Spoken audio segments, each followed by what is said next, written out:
Ladies and gentlemen, welcome back to Scout Radio, your number one home for all fried chicken-related discussion.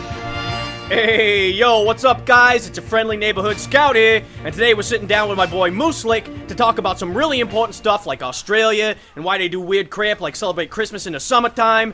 How's it going there, Muselk? Come on, man, we talked about this before the show. That is not how you say my name.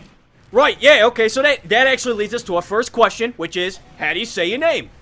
It's pronounced Muselk, like Muselk.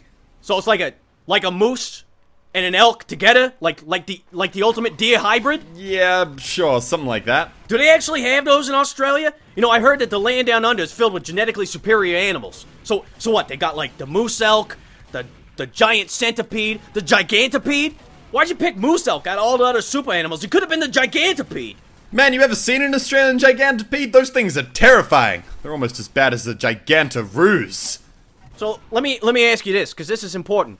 You ever gotten into a fight with a gigantic centipede before? Because I actually did that one time. You know what happened? I wrecked it.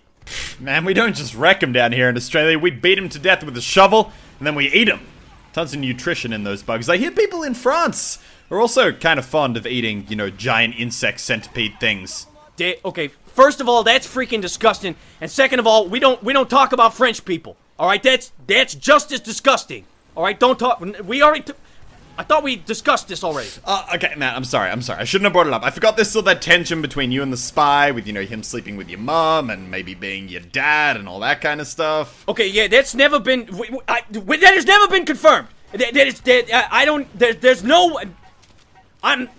gonna move on. We're gonna move on from this. Okay, sure thing, man. Sorry, I shouldn't have brought it up. I know it's a sensitive topic and, you know, whatever you need to tell yourself to get to sleep at night. Hey, Mooseface, you better watch your freaking mouth, you hear me? Or I swear to God, I'm coming all the way down. I'm coming all the way down under, straight to Australia, right into the heart of Australia, with a bat in hand, and it's gonna find the side of your face, you understand me? Matt, you can't just go around town beating people up with a bat. You can go to jail for that kind of crap.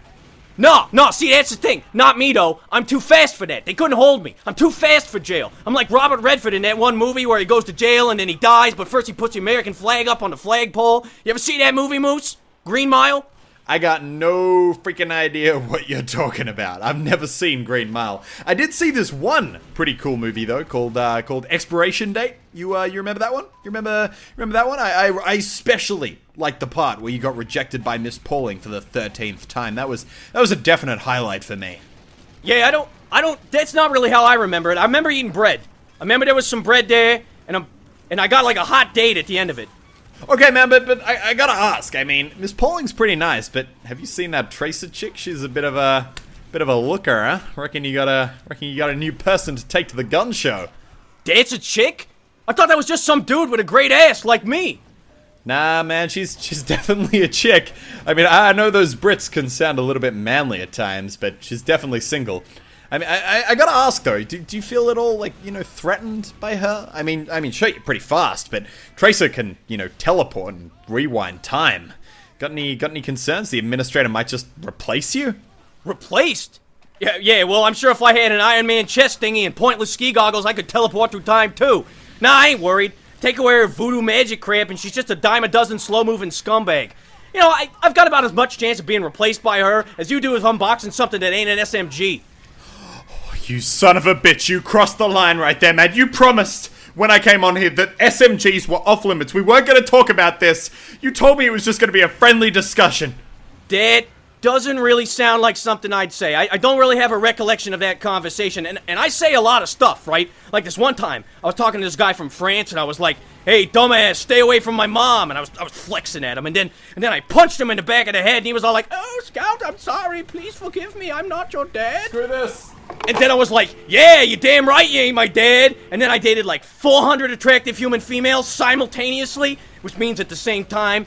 And, hey, Moose Tits, just so we're clear, right? Spy's not my dad. You know what I'm saying, Moose Tits? Moose Tits, you there?